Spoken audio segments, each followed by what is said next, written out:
변화시켜 모든 두려움 사라질 때 주의 일을 보겠네. 황폐한 땅 한가운데서 주님만을 알게 되리. 주님을 볼 때 모든 시선을 주님께 드리고 살아계신 하나님을 느낄 때 내 삶은 주의 역사가 되고 하나님이 일하기 시작하네. 모든 시선을 주님께 드리고 살아계신 하나님을 느낄 때 내 삶은 주의 역사가 되고 하나님이 일하기 시작하네. 모든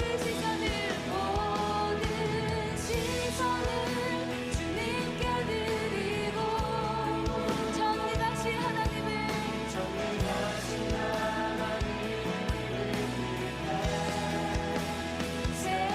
세상은 주의 나라가 되고 하나님이 일하기 시작하네.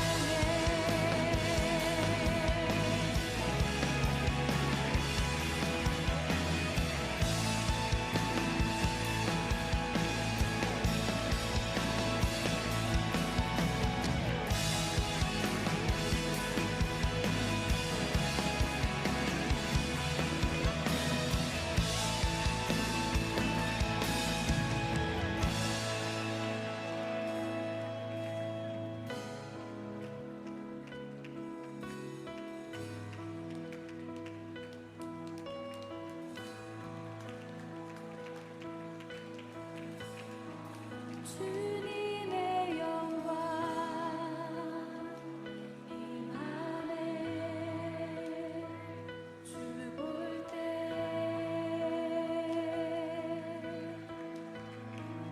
주님의 영광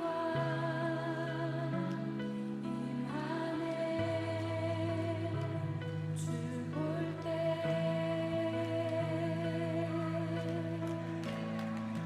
주님의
하나님은 영이시니 예배하는 자가 영과 진리로 예배할지니라.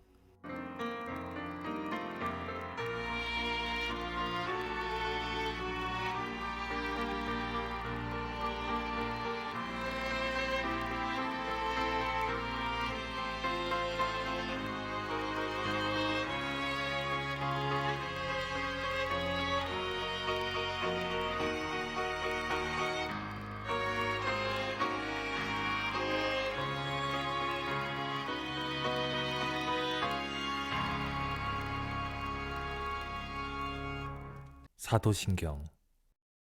나는 전능하신 아버지 하나님, 천지의 창조주를 믿습니다. 나는 그의 유일하신 아들, 우리 주 예수 그리스도를 믿습니다. 그는 성령으로 잉태되어 동정녀 마리아에게서 나시고 본디오 빌라도에게 고난을 받아 십자가에 못 박혀 죽으시고 장사된 지 사흘 만에 죽은 자 가운데서 다시 살아나셨으며 하늘에 오르시어 전능하신 아버지 하나님 우편에 앉아 계시다가 거기로부터 살아있는 자와 죽은 자를 심판하러 오십니다. 나는 성령을 믿으며 거룩한 공교회와 성도의 교제와 죄를 용서받는 것과 몸의 부활과 영생을 믿습니다. 아멘.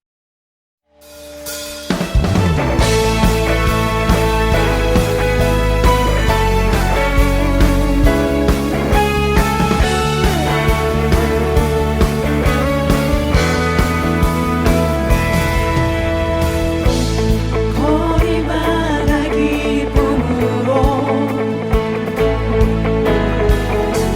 춤을 추게 하시고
요한복음 9번째 시간입니다. 요한복음 12장 1절에서 8절의 말씀입니다. 제12장 유월절 엿새 전에 예수께서 베다니에 이르시니 이곳은 예수께서 죽은 자 가운데서 살리신 나사로가 있는 곳이라. 거기서 예수를 위하여 잔치할세 마르다는 일을 하고 나사로는 예수와 함께 앉은 자 중에 있더라. 마리아는 지극히 비싼 향유 곧 순전한 나드 한 근을 가져다가 예수의 발에 붓고 자기 머리털로 그의 발을 닦으니 향유 냄새가 집에 가득하더라. 제자 중 하나로서 예수를 잡아줄 가룟 유다가 말하되 이 향유를 어찌하여 300데나리온에 팔아 가난한 자들에게 주지 아니하였느냐. 이렇게 말함은 가난한 자들을 생각함이 아니요 그는 도둑이라. 돈꾀를 맞고 거기 넣는 것을 훔쳐가밀어라. 그를 가만두어 나의 장래할 날을 위하여 그것을 간직하게 하라. 가난한 자들은 항상 너희와 함께 있거니와 나는 항상 있지 오늘 아니하노라. 본문에서 예수님은 모처럼 대접을 받으십니다. 십자가를 지시기 전 일주일 전. 다음 주 금요일 오후에 운명하시게 되는데 그 전주 토요일은 주님이 대접받으시는 그러한 사건입니다. 예수님을 위한 잔치가 베풀어졌는데 그 이전에는 예수님께서 남의 잔치에 참석하셨고 예수님을 위한 잔치는 이것이 처음이면서 매우 중요한 잔치였습니다. 마리아가 등장합니다. 그리고 순전한 나드 한 근 약 500ml가 되는 향유를 예수님의 발에 붓습니다. 나드 향유는 인도 나드 나무 뿌리와 이삭에서 추출한 향수로 아주 고급 향수이며 한 근 정도면 평균 임금의 1년치에 해당하는 아주 큰 매우 비싼 그러한 향유이고 양입니다. 그래서 향유는 단순한 선물이 아니라는 것이죠. 이것은 동방박사들이 한건과 유향과 모략을 예수님께 드리는 것 같은 놀라운 헌신이 되는 겁니다. 이 기름을 예수님의 발에 붓습니다. 마태복음과 마가복음은 머리에 부었다고 하고 있고요. 마태와 마가는 머리에 부음을 강조함으로 예수님의 왕되심을 보이려고 했다면 요한복음에 발에 붓는 것을 강조하는 것은 예수님의 섬김과 순환의 모습을 보여주는 사건이다. 이렇게 볼 수가 있을 것 같습니다. 그리고 발에 붓고 머리털로 발을 씻습니다. 머리를 풀고 있는 그 마리아의 모습은 덕스러운 모습은 아니지만 이것은 바로 사회적인 비난을 감수해서라도 예수님께 충성하고자 하는 마음, 진실한 섬김의 마음과 사랑의 마음이 담겨져 있다. 이렇게 볼 수가 있겠습니다. 이 순간에 그 향유가 부어졌을 때 집안의 분위기는 완전히 달라졌고 향유 냄새로 집안이 가득하게 됩니다. 그리고 이어서 예수님께서 나귀 타고 예루살렘에 입성하시고 헬라인들의 방문을 받으셨고 들려지시는 것에 대해서 말씀하셨고 그리고 그 예수님께서는 마리아가 향유 부었다는 것에 대해서 참으로 잘한 일이라는 것에 대해서 말씀하시며 이 세 장면을 통해서 우리는 예수님이 얼마나 영광스럽고 또 충성스럽고 섬김 받아야 될 대상이며 경배 받아야 될 분이라는 것을 알게 되는 것입니다. 그렇다면 왜 그분은 바로 그러한 영광을 받아야 될 분이시고 그 비싼 향유를 붓기에 충분한 분이냐 하는 것입니다.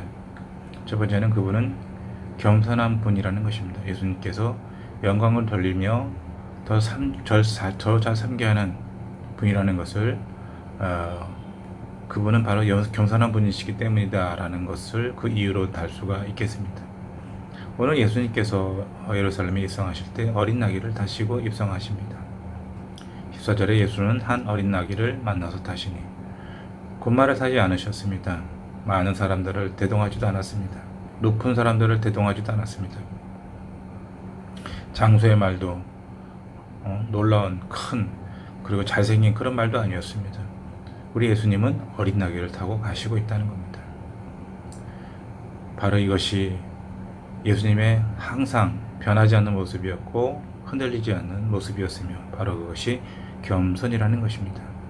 죽은 자를 살려내는 것을 아는 많은 베다니 사람들과 예루살렘에서 그 소식을 들은 사람들이 예수님을 만나러 왔고 그리고 종려나무를 흔들면서 큰 소리로 외칩니다. 이스라엘 왕이라고 우리를 보내달라고 그렇게 선포하는 것입니다. 여러분, 종려나무는 유대 국가의 상징이죠. 로마에 대항해서 투쟁하는 동안 그러한 그 이스라엘 백성들에게 있어서 민족적 열망을 가지고 있었는데, 종려나무를 흔들므로 인해서 바로 예수님 왕이시고 우리를 구원하실 분이라는 것을 그렇게 큰 소리로 외치고 있는 것입니다. 많은 무리들이 모여서 큰 함성을 내면서 예수님을 높여드리고 있는 것입니다. 그 예수님께서는 그러나 나귀 새끼를 타셨다는 것입니다. 예수님께서는 많은 사람들이 칭송하고 높이고 있을 때 그 나귀를 버리고 내려오지 않으셨습니다. 다른 것으로 갈아타지 않으셨고, 바로 그 순간에도 끝까지 많은 사람들이 높이고 예수님의 그 모습을 통해서 새로운 국가와 새로운 혁명이 일어날 것을 기대하고 있었지만, 예수님은 끝까지 그 겸손의 자리를 놓치지 않으셨고 스스로 그 많은 사람들의 영광을 취하려고 하지 않으셨습니다. 많은 사람들이 예수님께 영광을 돌리고 있지만 예수님은 겸손하게 낮아져서 그대로 그 모습 그대로 예루살렘에 입성하고 있는 것입니다. 왜 그렇습니까?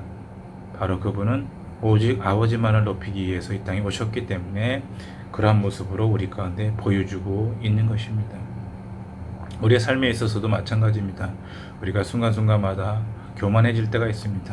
많이 가진 사람, 높은 지위에 있는 사람, 또는 내가 뭔가 일을 잘했을 때 그런 교만들이 싹돌 수 있다는 것입니다. 그러나 변함없으신 예수님을 바라보면서 우리는 그분께 우리의 모습 가운데 겸손의 모습을 더욱더 가지고 노력해야 될 것입니다. 두 번째는 무엇입니까? 그분은 아버지 이름을 영화롭게 하시기 때문에 우리는 그분을 높여야 된다는 것입니다. 예수님을 높여야 되는 두 번째 이유는 바로 그분은 그분의 아버지이신 하나님을 영화롭게 하시기 때문입니다. 다른 사람을 높이고 영화롭게 한다는 것은 무엇입니까? 자기를 비우는 것이죠. 남을 더 빛나게 하고 영광스럽게 하는 것은 자기가 낮아져야 됩니다. 남을 영광스럽게 한다고서 하면서도 자기를 높인다는 것은 결코 상대를 높이는 것이 아닙니다. 말만 높이는 것이고 결국은 자기를 높이는 것이죠. 우리의 삶 가운데도 마찬가지입니다. 우리가 하나님의 이름을 높이는 것 매우 중요합니다. 그럴 때 가장 먼저 해야 될 것은 무엇입니까? 하나님의 이름을 높이 칭송하고 높여드리는 것으로 우리가 표현할 때 그 가장 중요한 자세는 우리가 낮아지는 자세를 가질 때입니다. 많은 사람들은 자기를 높이고 자기를 드러내면서 하나님을 영화롭게 한다고 말합니다. 좋은 집과 좋은 차를 타고 많은 사람들에게 인정받는 모습으로 하나님을 높인다고 말한다는 것은 매우 잘못된 모습이라는 것입니다. 예수님은 어떤 개인적인 영광도 가지지 않으셨고 모든 것을 포기한 분입니다. 왜 그렇습니까? 그분의 삶의 진정한 주인은 하나님 아버지인 것을 보여주기 원했다는 것입니다. 창문이 있다면, 렌즈가 있다면 그걸 통해서 아버지의 영광을 보여주기를 원하셨던 것이 예수님의 초점이었다는 것입니다. 23절에 예수께서 대답하여 가라사대 인자의 영광을 얻을 때가 왔도다. 이 말은 무슨 말입니까? 바로 십자가를 질 때가 왔다는 것입니다. 고난과 영광이 바로 함께 이야기되고 있는 것입니다. 예수님의 순환은 바로 영광인 것입니다. 그래서 예수님께서 하늘의 미랄이 땅에 떨어져 죽으면 많은 열매를 맺고 하늘 그대로 있으면 아무것도 맺지 못한다 말씀하십니다. 우리의 삶 가운데도 마찬가지입니다. 아버지를 영화롭게 하기 위해서는 하늘의 밀이 땅에 떨어져 죽는 것 같은 그러한 모습이 있지 않고서는 하나님께 영광 돌릴 수 없다는 것입니다. 내가 살아있고 내가 높임 받으면서 하나님을 영화롭게 한다는 것은 결코 바람직한 모습이 아니라는 것입니다. 27절에 지금 내 마음이 민망하니 무슨 말을 하리요? 아버지여 나를 구원하여 이 딸을 면하게 하여 주옵소서. 그러나 내가 이를 위하여 이때 왔나이다 라고 말씀하십니다. 예수님은 십자가에 지는 것에 대해서 매우 힘들어 하셨다는 것을 말합니다. 그러나 결단하시면서 아버지께 기도하고 스스로를 기도를 통하여서 다짐하며 십자가의 길을 끝까지 완주하셨다는 것입니다. 좀 더 쉽게 말씀드린다면 십자가의 길이 결코 쉬운 길이 아니었다는 것입니다. 힘들고 어려운 길이라는 것을 예수님도 알고 계셨다는 것입니다. 그러나 그분은 그 영광, 십자가의 길을 포기하지 않으셨고 끝까지 그분의 아버지 되신 하나님께 영광 돌리기 위해서 자기를 낮추시고 죽기까지 순종하셨다는 것입니다. 그리고 마지막 28절에 아버지여 아버지의 이름을 영광스럽게 하옵소서. 겟세마네의 기도 가운데서도 그렇게 고백하고 있는 것입니다. 세 번째로 그분은 왜 영광 받아야 됩니까? 그분은 우리를 위해서 죽으시고 들리셨기 때문입니다. 32절에 내가 땅에서 들리면 모든 사람을 내게로 이끌겠노라. 들린다는 것은 무엇입니까? 들린다는 것은 하나는 십자가의 사건입니다. 십자가에 못 박혀 죽으시는 사건이지요. 그리고 또 하나는 무엇입니까? 바로 승천하시는 것입니다. 부활로 승천하시는 모습, 바로 그것이 들리는 모습이죠. 이 두 가지가 바로 십자가의 사건, 그리고 높임 받으시는 예수님의 모습을 보여주고 있는 것입니다. 그러니까 다시 말씀드린다면은 십자가의 사건은 바로 그분이 높여지는 것이고 그분이 왕이 되시는 사건이라는 것입니다. 이 두 가지가 떨어져서 생각할 수 없다는 것입니다. 그분은 왜 십자가를 지셨습니까? 왜 그분은 죽어야만 하고 왜 그분은 부활로 승천하셔야만 했겠습니까? 바로 그것은 우리를 위해서 죽으셨다는 것입니다. 우리를 위해서 살아나셨고 우리를 위해서 바로 부활하시며 승천하셨다는 것입니다. 그분이 우리의 모든 죄를 감당하지 않고 우리의 모든 죄를 위해서 죽지 않는다면은 바로 그분이 우리와 무슨 관계가 있겠습니까? 바로 그것이 우리의 은혜고 우리의 최고의 선물이라는 것입니다. 그분이 죽으심으로 우리 역시도 구원의 자녀가 되는 것이고 그분의 죽으심으로 우리 역시 하나님께 인정받는 하나님의 자녀가 되는 것입니다. 예사야 53장 5절 6절에 그가 찔림은 우리의 허물을 인하며 그가 상함은 우리의 죄악을 인함이라. 그가 징계를 받음으로 우리가 평화를 누리고 그가 채찍에 맞음으로 우리가 나음을 입었도다. 우리는 다 양 같아서 그릇 행하여 각기 제 길로 갔거늘 여호와께서 우리의 모든 죄악을 그에게 담당시키셨도다. 우리는 심판의 자녀입니다. 죄의 자녀이죠. 그런데 그분이 죽으심으로 인해서 우리는 심판에서 구원의 자녀가 되는 것이고 바로 우리는 그분을 믿는 순간부터 우리는 하나님의 영원한 자녀의 삶을 살 수 있는 은혜를 우리 가운데 허락해 주셨다는 것입니다. 그분은 바로 십자가의 죽으심으로 우리를 바로 구원의 자녀로 만드시는 귀한 그런 모습으로 우리 가운데 오고 있다는 것입니다. 그러므로 우리는 그분을 높여드리는 것이 마땅한 일이고 당연한 일입니다. 우리의 죄로 우리의 그 잘못된 길로 인해서 우리는 죽어야 되는 존재였지만 바로 그것을 우리 예수님께서 오셔서 사단 마귀를 우리의 그 관계 속에서 끊어내시고 바로 새로운 하나님의 자녀의 길을 우리 가운데 열어주셨다는 것입니다. 이 세 가지가 바로 우리가 우리 주님을 높여드려야 될 중요한 자세라는 것입니다. 마리아가 오늘 그 향유를 깨뜨리고 귀한 것을 예수님께 드린 것 같이 우리의 삶 가운데도 그러한 모습이 필요한 것은 바로 이 세 가지의 이유가 있다는 것을 기억하면서 우리의 삶 가운데 더욱더 높여드릴 수 있는 믿음의 삶을 살기를 간절히 소망해 봅니다. 주님 감사합니다. 오늘 말씀을 통하여서 마리아의 그 예수님의 죽음에 대한 이 은혜 그 사건을 생각하면서 향유를 깨뜨려 그분의 발에 부어 주었습니다. 바로 그것이 그 아름다운 귀한 바로 마리아의 그 향유의 그 이야기입니다. 우리의 삶 가운데도 우리의 삶의 여러 가지 많은 정말로 우리의 삶에 어떻게 예수님께서 높임 받아야 되는지에 대해서 생각해 보았습니다. 우리 예수님은 충분히 마땅히 높임 받아야 될 분이라는 것을 깨닫게 되며 우리의 삶에 있어서도 그분을 높여드릴 수 있도록 주님 붙잡아 인도하여 주시옵소서. 우리의 모습 가운데 혹이라도 내가 영광 받으려고 하는 그러한 자리가 있다면은 우리가 스스로 겸손해질 수 있도록 도와주시고 회개의 자리에서 우리의 모습을 돌아보면서 다시 한번 주님께 영광 돌릴 수 있는 하루의 삶이 될 수 있도록 주님 인도하여 주시옵소서. 오늘 하루의 삶을 또한 새로운 하루의 삶을 날마다 주님께 맡기며 주의 영광을 위해서 살아가는 믿음의 삶의 자녀와 가정과 직장과 사업장과 모든 일들이 이루어질 수 있도록 주님 붙잡아 인도하여 주시옵소서. 예수 그리스도 이름을 감사하며 기도드립니다. 아멘. 주기도문. 하늘에 계신 우리 아버지, 아버지의 이름을 거룩하게 하시며 아버지의 나라가 오게 하시며 아버지의 뜻이 하늘에서와 같이 땅에서도 이루어지게 하소서. 오늘 우리에게 일용할 양식을 주시고 우리가 우리에게 잘못한 사람을 용서하여 준 것 같이 우리 죄를 용서하여 주시고 우리를 시험에 빠지지 않게 하시고 악에서 구하소서. 나라와 권능과 영광이 영원히 아버지의 것입니다.